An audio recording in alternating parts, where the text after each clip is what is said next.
going to try and catch you up. Yesterday, we basically fell behind, or from yesterday, we basically fell behind.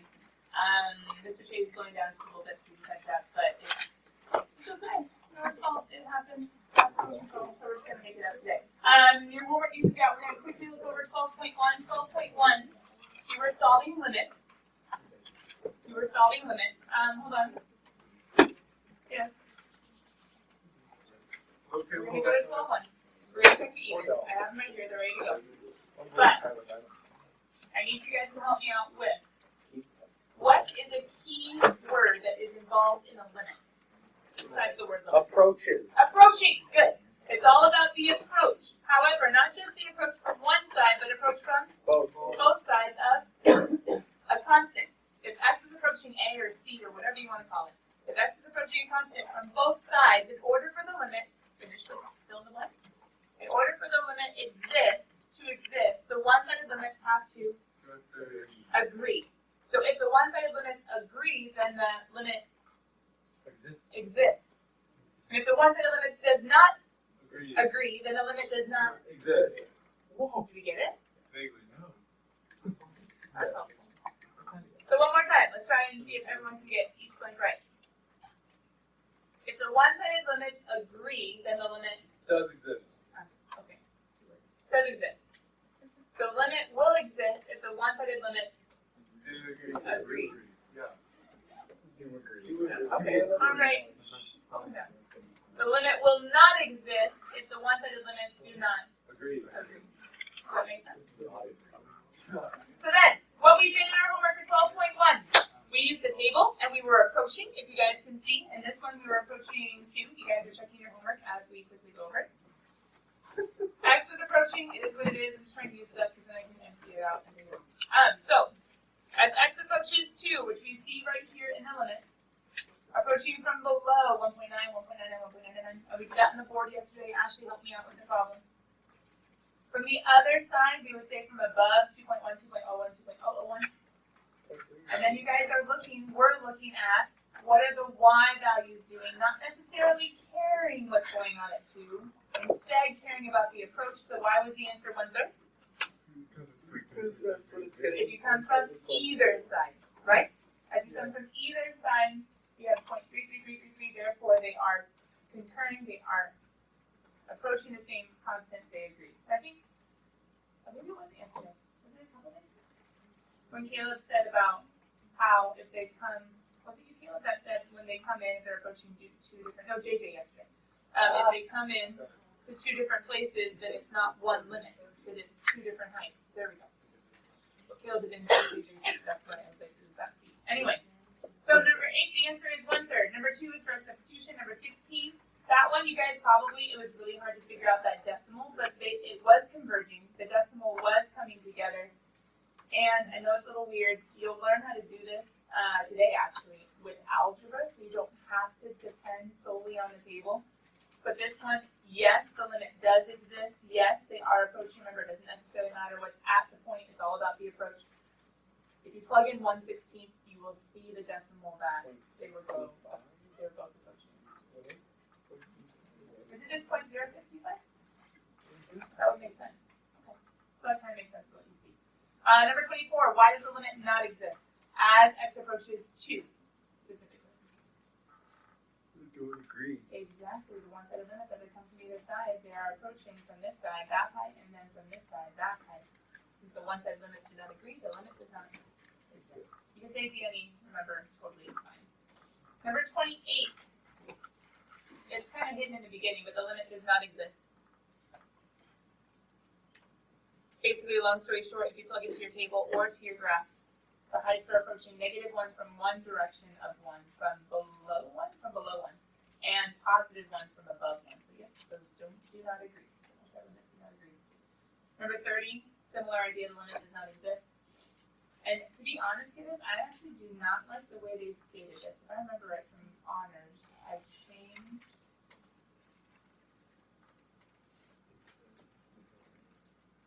This makes it sound as though it was approaching infinities. I think it actually was approaching infinities, but wasn't it one of these videos? Anybody have that graph? Was it kind of like that? It was. So as you look at the limit, The reason isn't because it's not approaching a real number. What's the reason? Looking at that graph, what's the reason?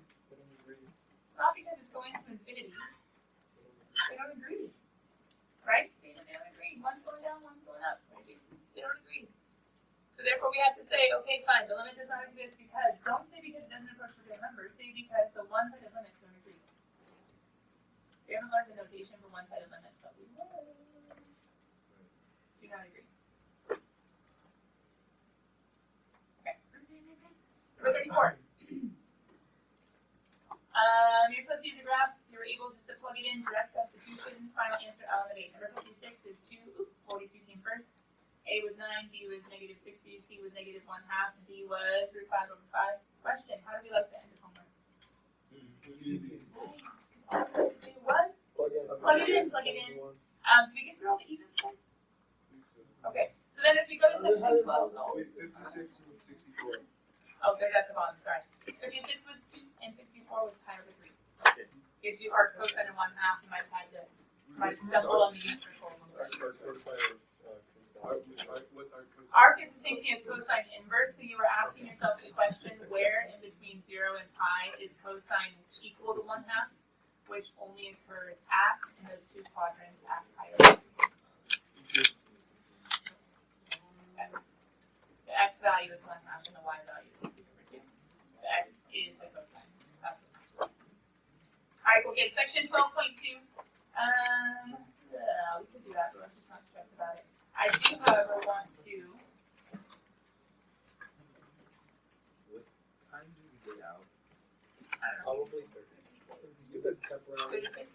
Oh, really? It's not really that. Okay. Kiddos. If you do not raise your hand to guess either true or false, because all you have to do is guess true or false. If you do not raise your hand, then I will publicly humiliate you. Basically, just make you stand up for like 5 minutes. So anyway, I'm watching to see if you participate. Don't raise. I haven't even said true or false yet. You said yes. You said yes. False. I was guessing. Okay. Wait until I say who thinks it's true, raise your hand, and then who thinks it's false, and then raise your hand. Okay. So I want you guys to read the following statement. I know it's super awkward and super dim. It was before I had the nice PDF, file that you can take a picture of a book and have it look nice. So, the limit of a function as x approaches c does not exist when the function approaches negative 3, so after x approaches negative 3, from the left of c or from below c. And if the function f of x approaches 3 from the right of c or from above c. Will the limit not exist if the function approaches negative 3 from above and 3 from below? We'll consider backwards. Negative 3 from below and 3 from above. How many guys say true, the limit does not exist? How many guys say false, the limit does exist? Okay. To the best of my ability, most of you participated. I did not see anyone that rebelliously did not. Katrina, did you I see anyone did. that participated? Tyler didn't participate. Tyler, make him I participated. What do you think? I said true. Okay, No, good. he didn't. The answer is true. Stop Yes. trying to publicly humiliate your classmates. Although he's Notice pretty how good. he does that himself. So, true. Those Why? are my glasses. Tyler, just because they're calling you out. Why is it true? Because they're approaching different heights. Exactly. So the one-sided limits do not agree. So therefore the limit does not exist. Now, this one is where I really want you guys to pay attention. This is the type of problem that I'm pretty sure at least 1/4 of my class might have missed on AP if it showed up. We'll have to ask Katrina in a second if it did show up. As you look at this graph, question. What's f of 0 asking? Function number at 0. Where is x at 0? When x is 0, What number is what is the function? approaching? Oh, No, not f of 0. Approaching is just the Not limit. limit. F of 0 is not approaching. X, right? What is x when y is 0? What is the y when x is 0? Exactly. F of x is the y value. So, you can raise a hand and tell me, Caleb, what's the y when x is 0? Yes. Yay. Why did you pick 1 and not 4? Because the 4 is, there's a circle. It's like an open circle. The 1 is like filled in. Exactly. The filled in one is the actual value. The whole is where it's not. Okay, so the function value at 0, the y value at 0 is the filled in point. And the height of the filled in point is 1. Now, how about letter B? Letter B. Does not exist. Oh. Why doesn't it exist? As I come towards 0 from below, what height am I approaching? 4. 4. As I come towards 0 from above, what height am I approaching? Well, So therefore, the limit Uni. does not exist because the one-sided limits do not agree. C is D. D and E, how come that? Because there is the function isn't at whatever 2. Yeah, when x is 2, right down here, if I go up, is there a point, a filled-in point at 2? That's a hole. No, the function does not exist. And there is no point elsewhere, so therefore I would say f of 2 does not exist. But D is But question, what is the limit? 3. 3. 3. 3. Yeah. 3. Yeah, my little circle's a little bit off. The limit is 3. I guess. We're tracking Austin, David, Jason.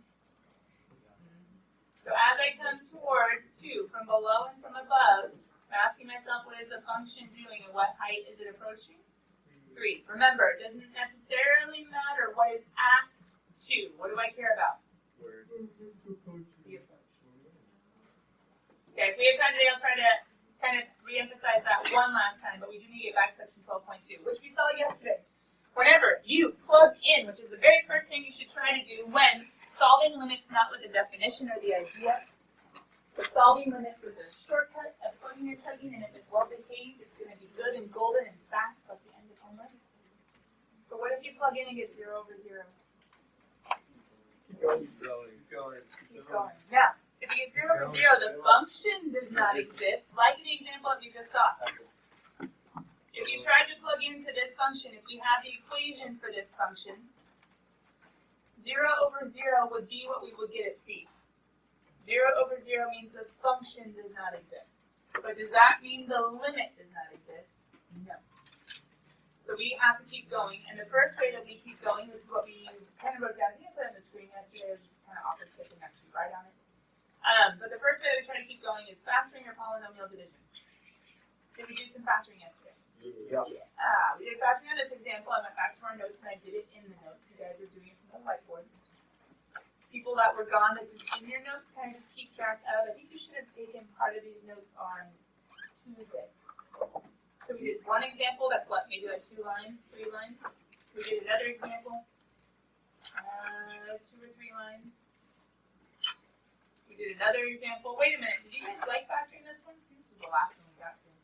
We were slowed down. Was this one easy to factor? Basically, if It's a you knew factor. if you knew the rule thingy, If you knew SOAP, or if you weren't scared of, or too lazy for, polynomial long division. polynomial long division. Because if you do polynomial long division, you divide a function by the switch formula.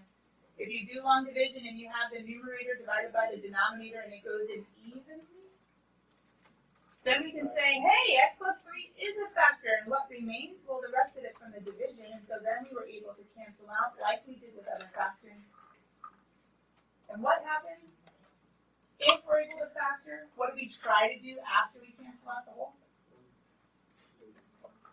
Yeah, louder. Plug it in, plug it in.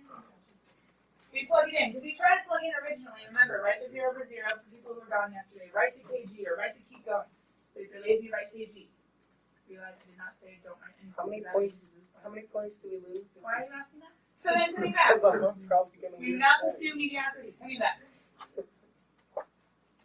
There's Also remember that you have to keep writing the limit. Why did I stop writing the limit in this step? How come? Why isn't it there? Because you plugged it in. I'm finding it. I'm plugging in. I'm taking the limit. The reason I had to rewrite limit here is because as long as there are still variables for whatever variable I'm trying to approach, the constant for, as long as there's still a variable, I haven't done my job. So I still have to write the limit to say, no, that's a math operation. Just like in an equation, you wouldn't randomly stop writing a square root or stop writing an ln, but randomly stop writing a limit until you have solved it, have done it, etc.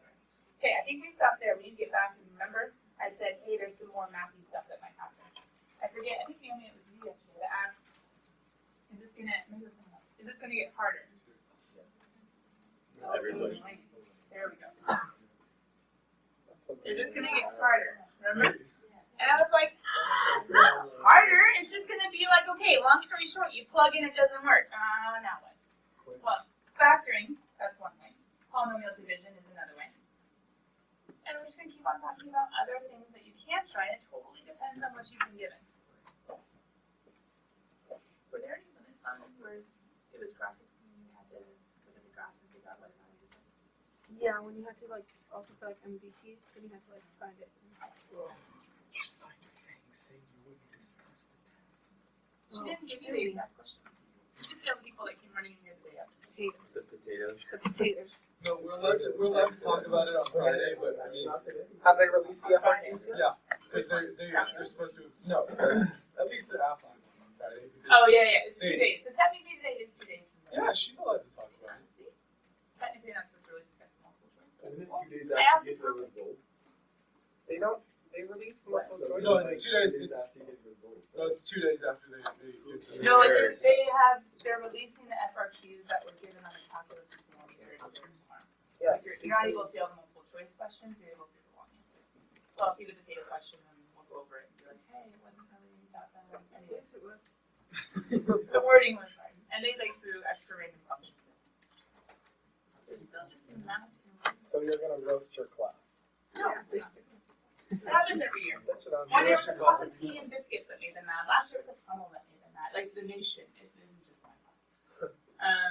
1 year it was the girl with the snow that made them mad. Wow. Another year it was, this girl on a bicycle trying to go somewhere and come back that made them mad. It just But they did great. potatoes Is that what the and problem bananas. was? All the bananas I don't think were bad. See, that's why I tell them every year they can give you this or this or this or this. I just didn't think to say potatoes this year. Don't be scared of the potatoes. Just do the math. And I see them. There was one morning who was like, "Oh, this is about potatoes." I just did the math and didn't really read what the problem was about. I was like, "That's what I wanted. You didn't need to get stuck on the Who potatoes." was that? Yeah, that's, Was that Okay, Kyle? so- Unnamed. It was probably Kyle didn't even know how to I think read it the was because problem. I asked him So what he was like, oh, there's a potato question on this. See, she's not good with that. Okay, potatoes. Why can't we just wait? Pause. Look at the example that you see. Yeah. There's like words. We'll get back to that in a second. Question. You see the limit? That's right there. nice. What's the very first thing you should try no matter how bad it looks? look at it. Ow. Plug in. I heard it, so I'm going to use it even though I'm not here to track it. So when I plug in 0 plus 1 minus 1 all over 0, what happens? No fun.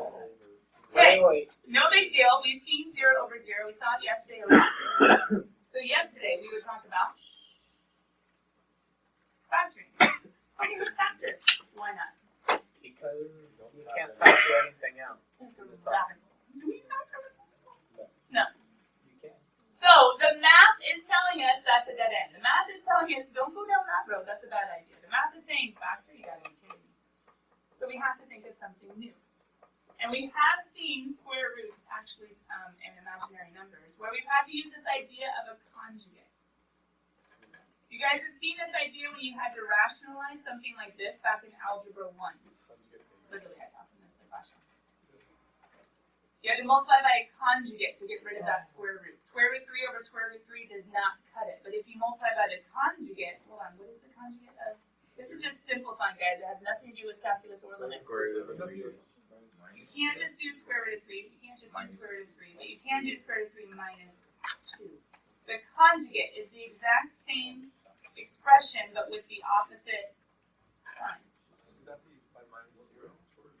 So you could say that, I made it up as an example to say like, hey, once upon a time you had to rationalize. Remember, square root's not allowed in the denominator. And the only way to rationalize when you have addition or subtraction is a conjugate. So I'm reminding you of the word conjugate. I'm going to go ahead and get rid of all of that. Because that is not the problem at hand, but we do need to use the similar idea. So the conjugate of A plus B is what?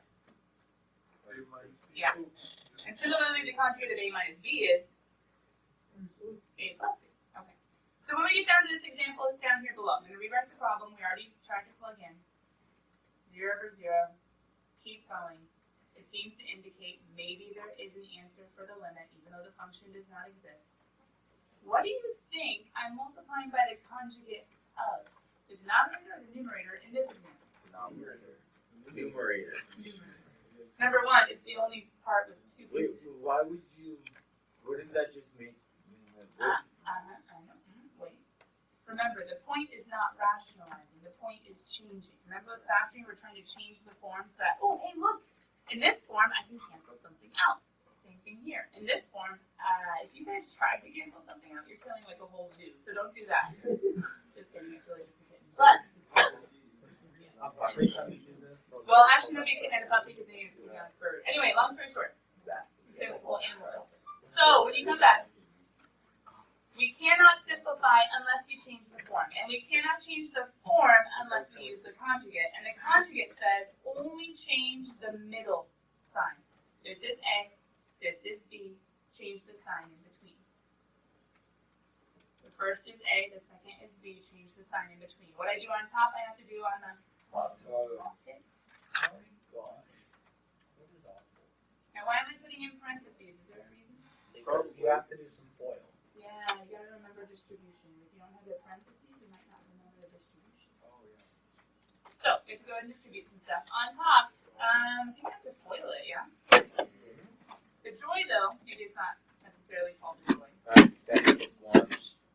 I'm trying to get the bottom. You were something fun like playing the drum. X plus Anyway, can you back? Just grab it after. Conjugate. Anytime you multiply a conjugate, wait. If you have eyes on me and then getting water, sit down, student.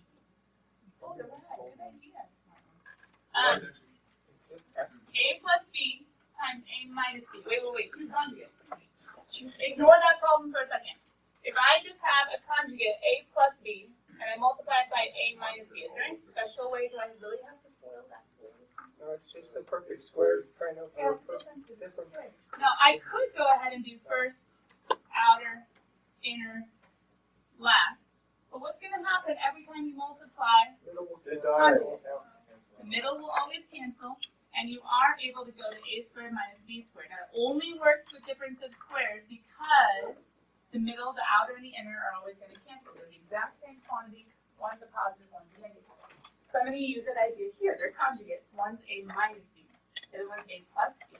So I can just multiply the first two together, which would be x plus 1 squared.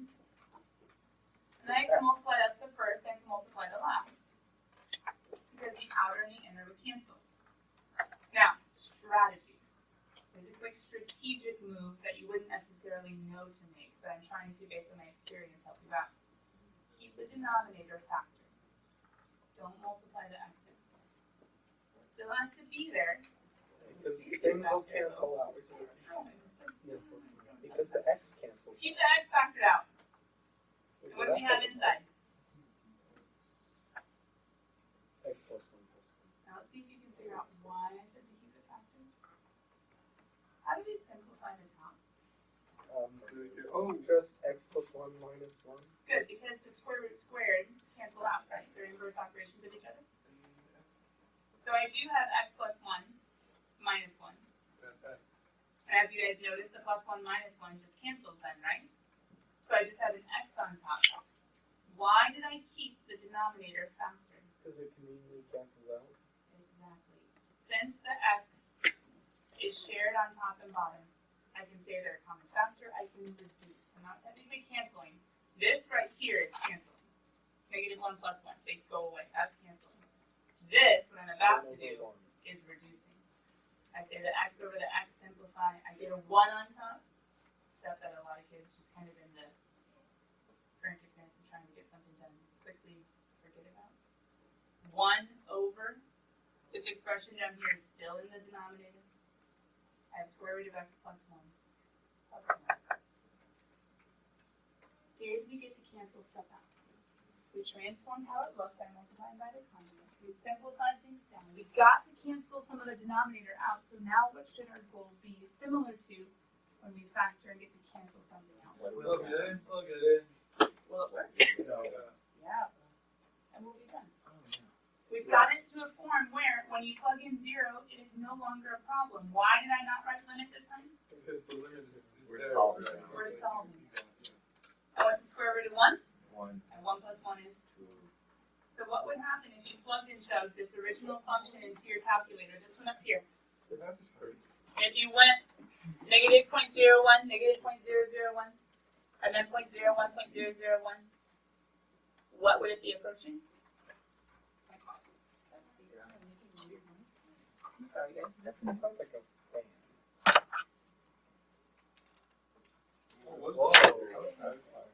I just didn't notice it because you guys were talking too loud. When we were talking, we were being too Okay. quiet. I mean, if we were talking louder, you wouldn't have been able to hear it over our voices. Oh, I meant earlier. For anyone who was annoyed by it earlier, I apologize for not turning off earlier. JJ. Well, we plugged in zero because of zero. Exactly. Direct substitution, we're able to plug in what we're approaching. Wait, was that crazy hard? That's doing It kinda calculus, was. it's not too bad. What about those nice ones to plug in? Is that crazy hard? That has the calculus final with this knowledge. I feel like the harder ones are gonna be hard though. Alright, what would you guys do with this one? Multiply by square root So the square root of x plus 4 plus 2. over that point. Square root of x plus 4 plus 2. So here's a quick summary calculus. Not the subject matter or its applications, but the math and the work that it takes to do. It's easy. It's new. Good luck. It's new. No, wait, just listen. There is new stuff. Limits, tangent lines, area. We already looked at the limits, tangent lines, area. Those are the three big things of calculus, the three big things of calculus 1 and the exam. That's the foundation. There are a lot of things that are new, but they use things that are old. So things that are new, like anything new in math, you have to see it, you have to practice it, you kind of have to internalize it, you have to memorize it, / get a good working knowledge of it. And some of you are like, okay, if I just work with it long enough, it'll become second nature and I'll be fine.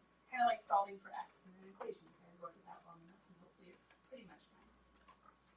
So there's new stuff to do and new things to learn, but there's also old stuff to be built upon, like multiplying by a conjugate, factoring, polynomial division, plugging in and doing the math carefully. That's not calculus, that's just math, but it's being applied.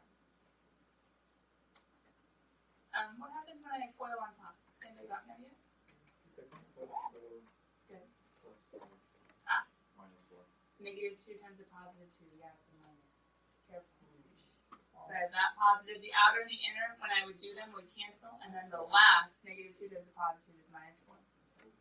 Sometimes it's not the calculus that's hard, sometimes it's the old math.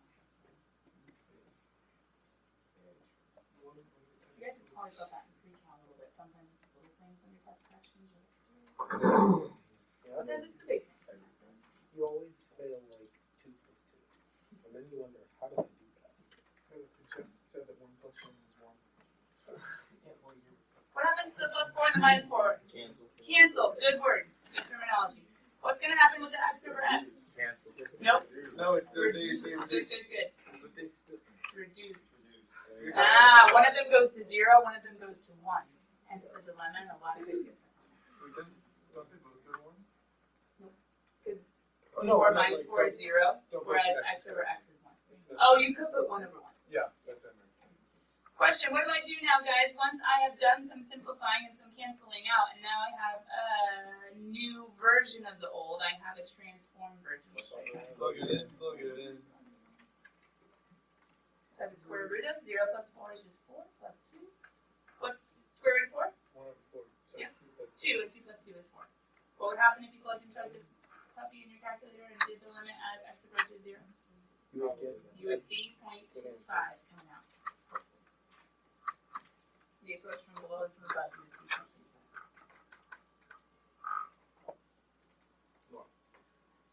Okay, what if I was to give you another one? What's different? What's new? It's not new. It's not new. What's new in these types of problems? there's big fat complex fractions. Big fat complex fraction. So can I use the radical trick with conjugates? No. No. Can I use the factoring trick with polynomials? No. No. So I have to use another trick. You know what? What do I say up above? Get a balanced reaction. What do I say up above?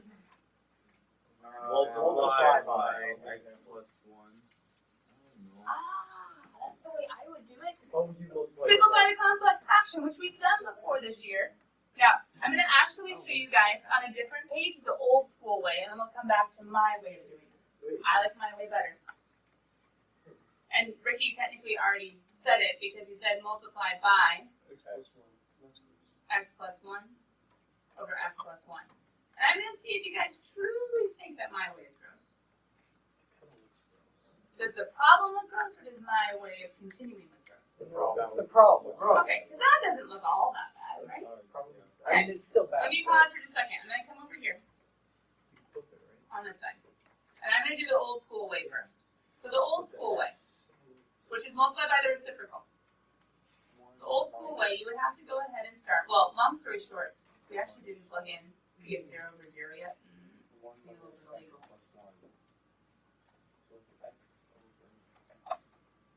Okay. The old school way says once you plug in and once you get 0 over 0, because it would be plugging in 0 for x, wouldn't you get 1 over 1 minus 1 all over 0? If we're plugging in, are we okay with plugging in? Is t is the limit? 1? 0, no. 0 over 0 is keep going. Okay. The old school way says, stink. I have a complex fraction and I can't put together the numerator until I get a common denominator. So we would have to go ahead and just multiply the 1 by x plus 1 over x plus 1. This is the old school way, like the algebra 1, algebra 2 way. Then you would have to say, okay, now I have 1 over x plus 1 minus x plus 1 over x plus 1. So what was the point of doing this step right here? Common denominator, good. What can I do now that I have a common denominator? Good.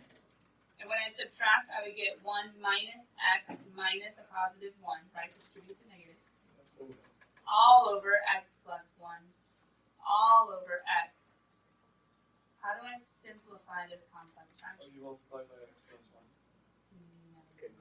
Multiply by x. The old school way would say, you have a fraction over, so you would make this guy a fraction as well. So you can see a fraction over a fraction. And you would multiply by the reciprocal.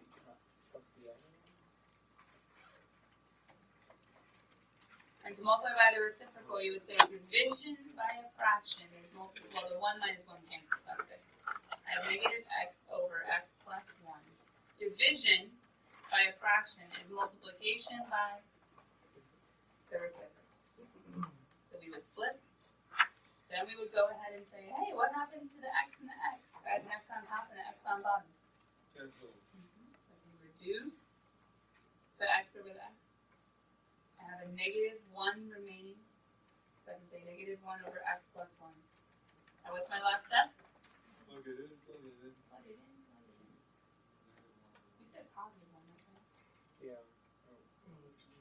2 times 1. Now, that's the old school way, but my way is different, and my way is the one I've been showing you all year, kind of to some extent, leading you up to this type of problem. This is basically the one place where complex fractions appears in limits in calculus. My way says, instead of getting common denominators and eventually working up to multiplying by reciprocals, my way is to multiply, I'm going to say to multiply numerator and denominator, you can think top bottom, by the common stuck.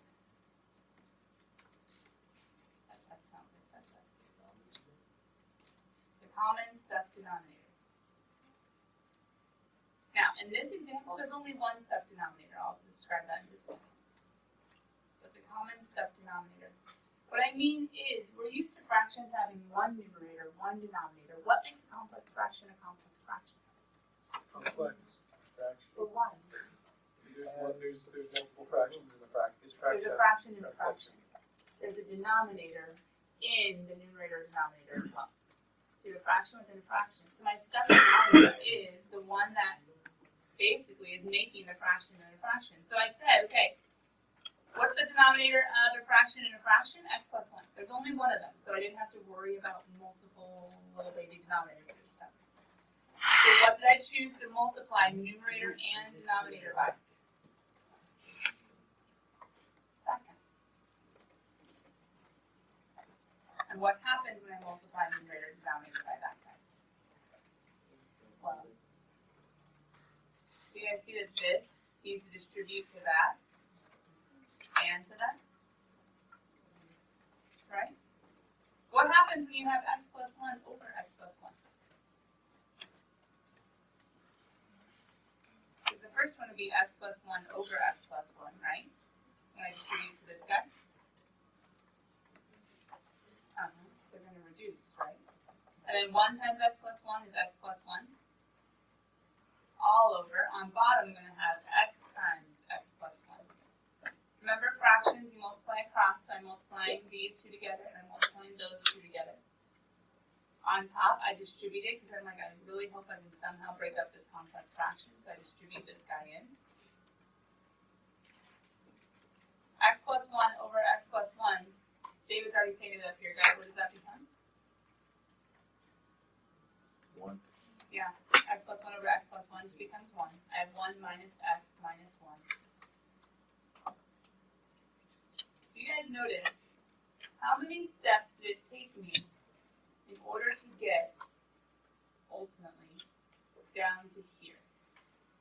And this one I had to go through this step and that step and that step and that step. How many steps did it take me here? 2. Half as much time to get to the exact same place. Because if I was to go ahead and simplify at this point, number 1, there's no crazy complex fraction to think about. Number 2, there's no multiplying by a reciprocal, therefore, to think about. All I have is a fraction whose numerator needs simplifying and whose denominator needs simplifying. So I can reduce, I can see that there's a 1 left over, and then we can say it's time to plug each other. Negative 1 over 0 plus 1 is negative 1. Now, are both ways just as valid? And the answer is yes. The question just is for you guys to figure out, which one would I be more prone to kind of mess up? Would I be more prone to mess up this one where I'm keeping the complex fraction and I have like denominators and a numerator and I have to keep going, I have to make that an x over 1 to flip it? Would you make more mistakes? Would you make more mistakes on this one? No. Some of you would be like, yes, I would, because there's a lot more things to keep straight. But some of you are like, but that's more old school, and I remember old school. I've done that before, so it sticks in your brain better. I don't mind, go that way. But does it make sense why I show you this way and why I use this way? It's faster, it's quicker, and it's simpler in the sense of it gets rid of that complex fraction in basically one step. And then it's just like, simplify, reduce, do whatever you need to do. Okay, that's a complex fraction. There's one last strategy. I don't know if you necessarily want to write it, but you can. One last strategy is I've tried anything and everything. I've tried factoring to the first polynomial division, multiplying by conjugate. I can't figure out what to do when I have a limit, and none of these things seem to apply. There's no radical. There's no polynomials. There are no polynomials. There's no complex fraction. How do I solve this stinking limit? For right now, without knowing more calculus, you can always take something weird that has like a sign or an ln or an e if you ever see one. You can take it to your calculator and you can do the old-fashioned way with a table. You can approach A from below and from above and say, okay, does it seem to be converging, or I should say, does it seem to be approaching the same constant? If so, then good, you're golden. Take it. And only in the very, very, very, very, very rare case would you be wrong. What are we wrong? Remember that weird oscillating one? What was that? The sign of 1 over x? 1 over, oh. I took really irregular jumps when I was approaching, because if I did 0.1, 0.01, 0.001, if I took regular jumps, it looked as though it was converging. But it wasn't. But if you take irregular jumps, and you're still getting closer, but not by like the same amount of 1/10, 1/10, 1/10 every time, you can see that it's not on the graph. You can see that it's not. So yeah, that's like more than very, very different. So long story short, you could try to look at the graph or the table if you're totally stuck and if it's an even. you're like, I don't know how to do the math to get there, maybe you literally don't know how, because technically some limits can't really be solved, at least algebraically, without first semester calculus. With that, we have one more idea. And this idea looks crazy, it looks long, and yet it's really not, because we've actually talked about this idea. This is the last page of notes. We've talked about this idea. Except we've talked about this differently. We did not use the notation that you're about to learn. We talked about coming towards C or A from below. That's how we wrote it. And from above.